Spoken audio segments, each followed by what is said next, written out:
Assalamualaikum warahmatullahi wabarakatuh. Perkenalkan, nama saya Rahmat Nasution.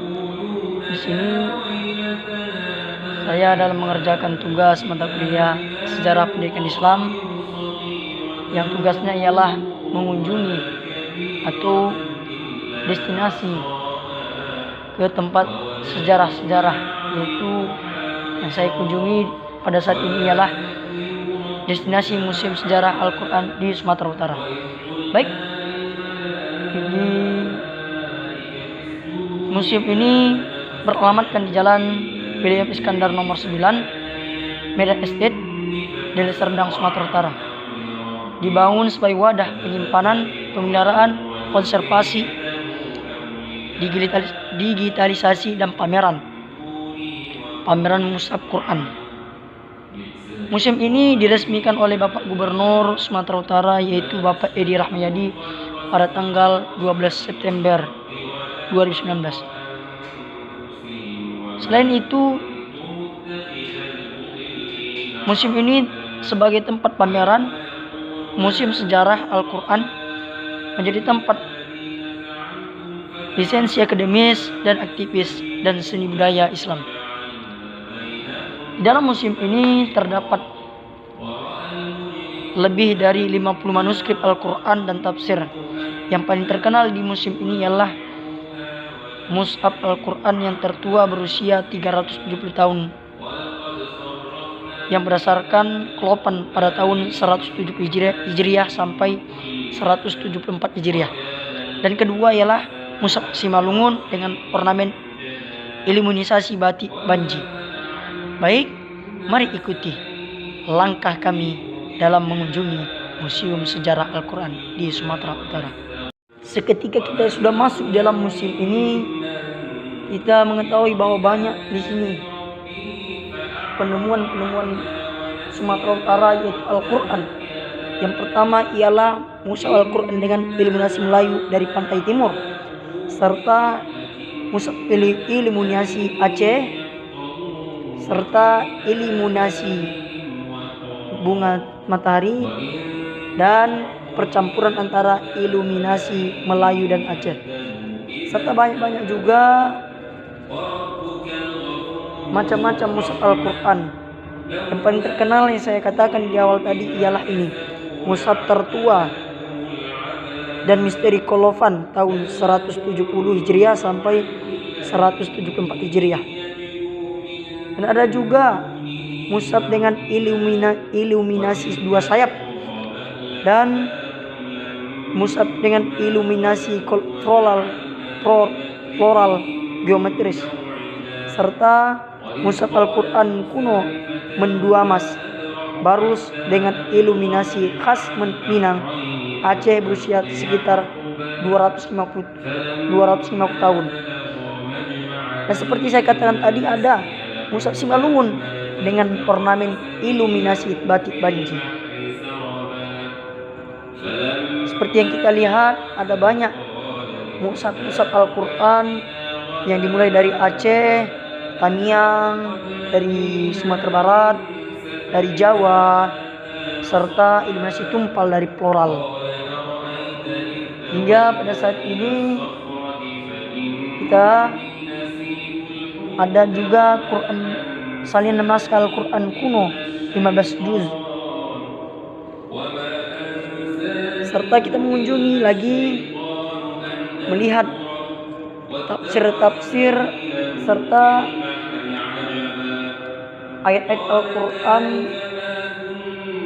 yang bentuknya sudahlah rusak, seperti tafsir Jalalain dan tafsir-tafsir yang lain, serta beberapa mushaf Al-Quran kuno 15 juz. Bisa kita lihat ini.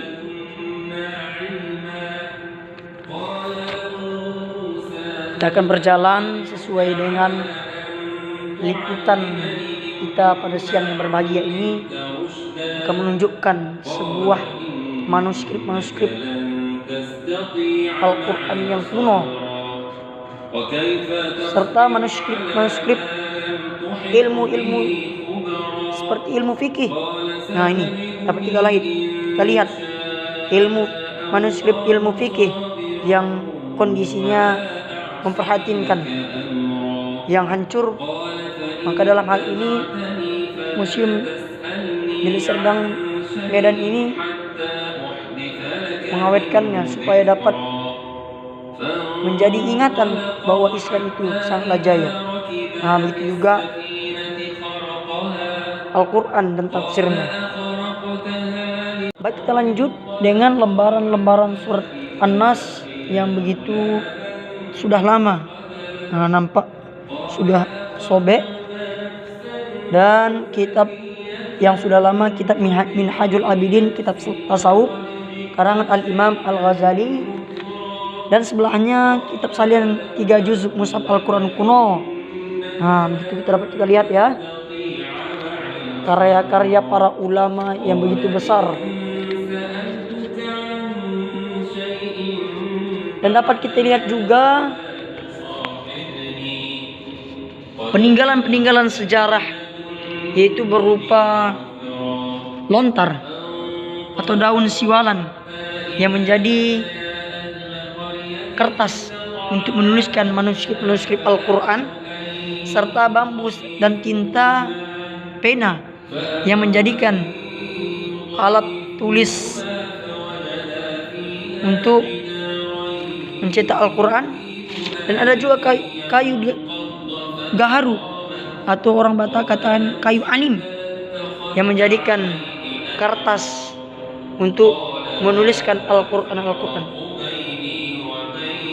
Dan juga peninggalan artefak pecahan kapal dom Arab yang diperkirakan berlayar sampai ke Jago-Jago Tapteng pada abad 7 Masehi. Nah, dapat kita lihat. Dan begitu pula juga dengan nisan tipologi Aceh yang diproduksi pada dekade pada abad 18 serta 19. Dapat kita lihat. Ini dia.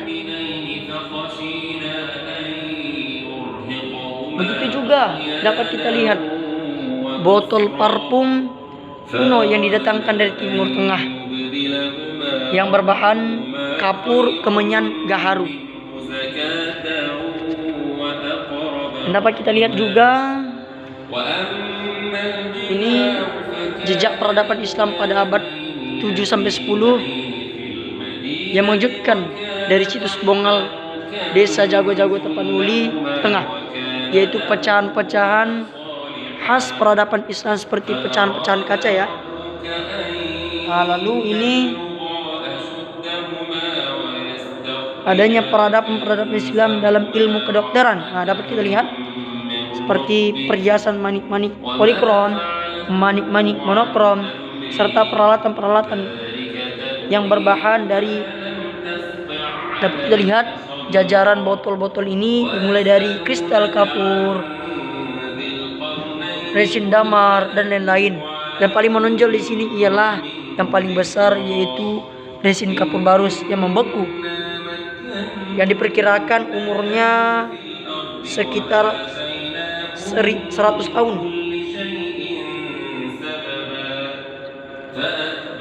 Dan begitu pula juga kita dapat lihat koin-koin modern yang dijadikan sumber tukar menukar sebagai alat tukar untuk perdagangan. Nah, dapat kita lihat ya, ini dari masa ke masa. Dan terakhir dapat kita lihat tokoh-tokoh para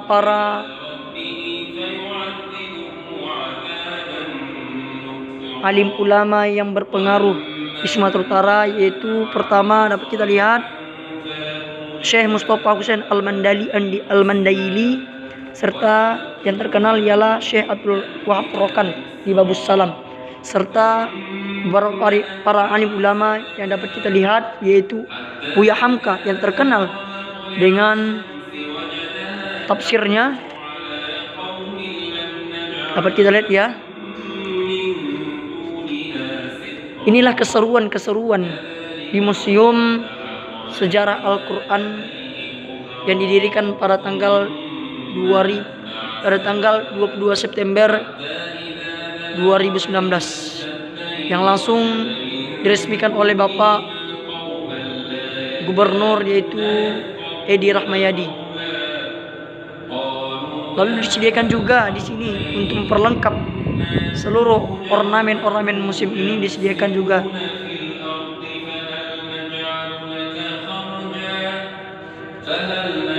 perlengkapan untuk mendukung aktivitas museum tersebut.